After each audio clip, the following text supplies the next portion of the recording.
بہت خوب، واہ بابا صاحب، کتنے بد نصیب ہیں آپ۔ ساری زندگی راہ خدا میں نیکیاں کرتے کرتے گزاری، آخر کار شیطان آپ پر غالب آ ہی گیا۔ مگر آخر آپ کو ہوا کیا؟ وہ کون سی تڑپ تھی، وہ کون سی رنگینی تھی جس نے آپ کا مزاج بدل دیا؟ ارے بابا صاحب، دولت کی ضرورت تھی تو کون ایسا تھا جو آپ پر اپنا سب کچھ لٹانے کو تیار نہ ہوتا؟ بابا ادریس کچھ نہیں بولے تھے۔ وہ آنکھیں پھاڑ پھاڑ کر بھوانی دیوی کے اس بت کو دیکھ رہے تھے۔ پھر ان کے منہ سے بربراہٹ نکلی، رات کو یہ ہمیں کیوں نظر نہیں آیا؟ اداکاری بھی اچھی خاصی کرنے لگے ہیں آپ۔ آؤ چودھری شاہ نواز، ہم سے ہمارا صبر نہ چھینو۔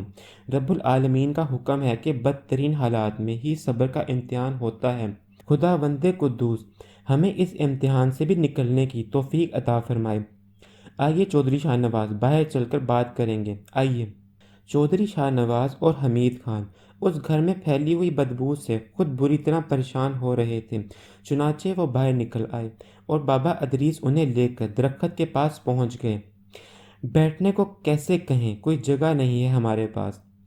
میں خاک نشینی جانتا ہوں بابا صاحب، یہ زمین ہی ہمارا اول و آخر ہے، میں اس پر بیٹھنے سے گریز نہیں کرتا، چودھری شاہ نواز نے کہا اور زمین پر بیٹھ گیا۔ جزاک اللہ، ہم کسی گہری سازش کا شکار ہو گئے ہیں۔ میں ان تمام باتوں سے پہلے آپ سے ایک سوال کرنا چاہتا ہوں۔ آپ نے عرشیہ کے لیے جو پانی مجھے دیا تھا اس میں کیڑے کہاں سے بھر گئے تھے، اور اگر عرشیہ وہ پانی پی لیتی تو اس پر کیا رد عمل ہوتا؟ عزیزم، صاحب اختیار ہو، ہماری بات سن لو یا پھر ہمیں قتل کر دو، بس اب برداشت کی حد ہوتی جا رہی ہے، ہماری بات سن لو تو زیادہ بہتر ہوگا۔ کون سے پانی کی بات کر رہے ہو؟ حمید خان، صبر کا امتحان یہ دے رہے ہیں یا ہم سے یہ امتحان لے رہے ہیں؟ بابا صاحب، اگر آپ ہماری باتوں کا صحیح جواب دینا پسند کریں تو ہم آپ کے پاس کچھ اور دیر ٹھہریں، ورنہ اجازت دیجیے، میں نہیں چاہتا کہ مجھ سے آپ کی شان میں کوئی گستاخی ہو جائے۔ خدا را تم بھی ایک لمحے کے لیے صبر کر لو، ہمیں بولنے کی اجازت دے دو، ہم تمہارا یہ احسان کبھی نہیں بھولیں گے۔ کیا بولنا چاہتے ہیں آپ؟ ہم نے تمہیں کوئی پانی نہیں دیا، بلکہ ہم بتائیں چودھری شاہ نواز کہ ہمارے اور اس کالے جادوگر کے درمیان تنازع تمہارے ہی گھر کی وجہ سے شروع ہوا تھا۔ مطلب؟ خاصے عرصے پہلے کی بات ہے کہ تمہارا ایک ملازم جس کا نام غالباً رفیق تھا ہمارے پاس آیا اور ہمیں اطلاع دی کہ بیگم شاہ نواز یعنی محترمہ شاہینہ آپ سے کسی مسئلے میں مدد چاہتی ہیں۔ ہمارے آپ سے اچھے تعلقات تھے چودھری شاہ نواز۔ محترمہ کی دعوت پر ہم ان کے پاس پہنچ گئے۔ انہوں نے تنہائی میں ہم سے گفتگو کرتے ہوئے کہا کہ آپ نے دوسری شادی کر لی ہے اور آپ کی دوسری بیگم آپ پر حاوی ہے۔ ہم آپ کی دوسری بیگم کو ہلاک کر دیں یا ان کے ساتھ کوئی ایسا سلوک کریں جس کی بنا پر وہ آپ کی زندگی سے الگ ہو جائیں۔ ہم نے کہا بی بی، اس دنیا میں ہم اس لیے نہیں آئے کہ کسی کو کوئی نقصان پہنچائیں، بلکہ ہم تو خلق خدا کی بہتری کے لیے اپنے آپ کو وقف کر چکے ہیں۔ ہم انہیں انکار کر کے واپس پلٹے تو راستے میں ہم پر حملہ کرایا گیا اور ہم بال بال بچے۔ ہمیں یہ خطرہ پیدا ہوا کہ آپ ہم سے کوئی استفسار نہ کریں۔ ہم شاہینہ کی برائی بھی نہیں کرنا چاہتے تھے کیونکہ اس میں بھی کسی کو نقصان پہنچنے کا پہلو نکل سکتا تھا، چنانچہ آپ سے بچنے کے لیے ہم اپنی بیوی بچوں سمیت سسرال چلے گئے اور پھر وہاں کچھ ایسا دل لگا کہ ہم نے وہیں کی بود و باش اختیار کر لی۔ ہمارا سبحان گلی آنے کا کوئی ارادہ نہیں تھا، لیکن چند دن پہلے ہم پر کچھ عجیب انکشافات ہوئے۔ سبحان گلی کے دو افراد حاجی حیدر اور ان کا داماد امتیاز ہم سے اتفاقیہ طور پر ملے اور ان کی بے رخی نے ہمیں عجیب و غریب کشمکش میں ڈال دیا۔ ہمیں ان کی زبانی پتہ چلا کہ ہم سبحان گلی میں ہی اپنے گھر میں رہتے ہیں اور وہاں لوگوں کو نقصان پہنچا رہے ہیں اور اس طرح کے عمل کر رہے ہیں کہ لوگ ہم سے برگشتہ ہوتے چلے جا رہے ہیں۔ بڑی غمناک اطلاع تھی یہ ہمارے لیے۔ ہم نے ماضی پر غور کیا کہ یہ قصہ کیا ہے تو ہمیں ایک شخص یاد آیا جس کا نام غالباً راج گندل تھا۔ یہ ہمارے پاس آیا تھا اور ہم پر کچھ اپنے کالے علم کے وار کیے تھے، لیکن اللہ تعالیٰ نے ہماری حفاظت فرمائی۔ پھر اس کے بعد ہم یہاں سے چلے گئے تھے۔ بس اس اطلاع پر کل رات کو یہاں واپس آئے ہیں کہ ہمارے گھر میں کوئی ہمارا ہم شکل رہتا ہے۔ یہ تھی پوری کہانی۔ اچھی کہانی ہے بابا ادریس۔ جب انسان شیطانیت کے راستوں پر نکل پڑتا ہے تو اس کا دماغ بھی بڑی تیزی سے کام کرتا ہے۔ اب آپ یہ بتائیے میں آپ کے ساتھ کیا سلوک کروں؟ کہا نہ عزیزی، ہمیں ہلاک کر دو، ایسی زندگی سے موت زیادہ بہتر ہے۔ ہونا تو یہی چاہیے بابا صاحب، بہرحال ٹھیک ہے، یہ کام کوئی نہ کوئی ضرور کرے گا، میں کیوں کروں؟ چلو حمید خان، کہیں میرا دماغ ہی نہ گھوم جائے۔ جو کچھ ہم نے بابا کے گھر میں دیکھ لیا ہے وہ بہت ہے، کافی ہے، چلو۔ چودھری شاہ نواز اپنی جگہ سے اٹھ گیا۔ بابا ادریس اسے دیکھتے رہے۔ آخری الفاظ انہوں نے کہے کہ ٹھیک ہے چودھری شاہ نواز، اللہ تعالیٰ اگر ہم سے امتحان لے رہا ہے تو ہم امتحان ضرور دیں گے۔ اگر سرخرو ہوئے تو ایک بار تمہاری خدمت میں حاضری دے کر تم سے درخواست کریں گے کہ ہماری باتوں پر یقین کر کے ہمیں معاف کر دینا۔ چودھری شاہ نواز اپنی گاڑی کی جانب بڑھ گیا اور تھوڑی دیر کے بعد اس کی گاڑی اسٹارٹ ہو کر روانہ ہو گئی۔ بابا ادریس خاموش نگاہوں سے دور تک جاتی ہوئی کار کو دیکھتے رہے تھے۔ پھر انہوں نے گہری سانس لی اور آہستہ سے بولے، تو یہ بات طے ہوئی ہے راج گندل کہ تو نے میرے پیچھے میری شکل میں آ کر میرے گھر میں بود و باش اختیار کی۔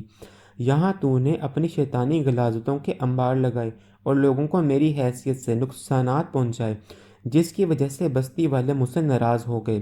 منصوبہ تو تیرا شاندار تھا، لیکن بہرحال، ارے ہاں، یہ عالیجا کو کیا ہو گیا؟ وہ ہمیشہ ہر جگہ میرے مفادات کی نگرانی کرتا تھا اور میرے کچھ کہے بغیر ہر بات پر نگاہ رکھتا تھا۔ عالیجا کہاں ہو تم؟ میں اس وقت واقعی تمہاری مدد کی ضرورت محسوس کر رہا ہوں۔ جہاں بھی ہو عالیجا، کم از کم مجھ سے رابطہ قائم کرو۔ کہاں چلے گئے؟ پھر وہ اپنے گھر کی جانب بڑھ گئے۔ اب ان کے انداز میں ایک عجیب سی سختی پائی جاتی تھی اور چہرے پر کچھ کرختگی سی نمودار ہو چکی تھی۔ گھر میں داخل ہو کر وہ گھر کی چھت پر بنے ہوئے ایک چھوٹے سے اسٹور میں پہنچے جس کی طرف راج گندل نے توجہ نہیں کی تھی۔ یہاں سے انہوں نے ایک بڑا ہتھوڑا، ایک پرات اور ایک پھاوڑا اٹھایا۔ جب وہ اس گھر میں رہا کرتے تھے تو گھر کی چھوٹی موٹی مرمت خود ہی کر لیا کرتے تھے۔ یہ چیزیں اس وقت سے یہاں پڑی ہوئی تھیں۔ وہ سب سے پہلے اس کمرے میں داخل ہوئے جہاں اب بھی نیم تاریک ماحول تھا۔ منکاری نے بھوانی کے بت کو ایک بار پھر دھند میں لپیٹ دیا تھا۔ وہ تو صرف کچھ لمحوں کے لیے ہی اس نے چودھری شاہ نواز کو بت دکھانے کے لیے اسے ظاہر کیا تھا، لیکن بہرحال بت وہی نصب تھا۔ بابا ادریس نے ہتھوڑا سنبھالا اور اس کے ساتھ ہی انہیں گہری گہری سانسوں کی آوازیں سنائی دینے لگیں۔ یوں لگ رہا تھا جیسے کوئی آنے والے متوقع خطرے سے خوفزدہ ہو اور ڈوبتی ہوئی سانسیں لے رہا ہو۔ بابا ادریس نے دونوں ہاتھوں سے ہتھوڑا پکڑا اور پھر اندازے سے ایک بھرپور ضرب تاریکی میں لپٹے ہوئے اس بت پر لگائی۔ ٹھن کی آواز پیدا ہوئی اور ہتھوڑا اس بت سے ٹکرا گیا۔ بابا ادریس کے اندر ایک جوش، ایک دیوانگی سی پیدا ہوئی۔ انہوں نے اللہ کہہ کر پوری قوت سے بت پر ضرب لگائی اور ہتھوڑا بت میں داخل ہو گیا۔ اس کے بعد جیسے بابا ادریس کے پورے بدن میں بجلیاں بھر گئی تھیں، بت ریزہ ریزہ ہو گیا اور اس کے ساتھ ہی اس کے ٹکڑے بھی تاریکی سے باہر نکل آئے۔ بابا ادریس علی نے بغیر رکے 1 گھنٹے تک اس بت پر ضربیں لگائیں اور تھوڑی دیر کے بعد زمین نمایاں ہو گئی۔ بت ریزہ ریزہ ہو گیا تھا۔ پھر اس کے ملبے کو پھاوڑے اور پرات کی مدد سے کافی دور جا کر پھینکا۔ لوگ بابا ادریس کو کام کرتے ہوئے دیکھ رہے تھے۔ اس سے پہلے یہ ہوتا تھا کہ بابا ادریس اگر گھر سے نکل کر کوئی چیز اٹھاتے یا اٹھانے کے لیے بھی جھکتے تو کوئی عقیدت مند دوڑ پڑتا اور بابا ادریس کو کوئی کام نہیں کرنے دیتا تھا، لیکن اس بار لوگ دور کھڑے دیکھ رہے تھے۔ تقریباً 8 یا 9 گھنٹے تک ایک لمحہ رکے بغیر بھوکے پیاسے بابا ادریس گھر کی صفائی میں مصروف رہے۔ غلاظت کا ایک ایک ذرا انہوں نے اٹھا کر پھینک دیا تھا۔ مغرب کی نماز پڑھی، پھر گھر کی دھلائی کرنے لگے۔ عشاء کی نماز تک انہوں نے پورے گھر کی غلاظت کو صاف کر دیا تھا۔ دن پر پانی کا ایک قطرہ نہ پیا، نہ ہی خوراک پیٹ میں گئی تھی، لیکن ان کے اندر ایک جنون پل رہا تھا۔ انہوں نے غسل کیا۔ غسل کرنے کے بعد وہ جائے نماز بچھا کر ایک کمرے میں بیٹھ گئے اور انہوں نے تلاوت کلام پاک شروع کی۔ تلاوت کلام پاک کا آغاز ہوتے ہی گہری گہری تکلیف دہ سانسیں ابھریں اور اس کے بعد ہلکی ہلکی کراہٹوں میں تبدیل ہو گئیں۔ پھر جو منظر نگاہوں کے سامنے آیا وہ ناقابل یقین تھا۔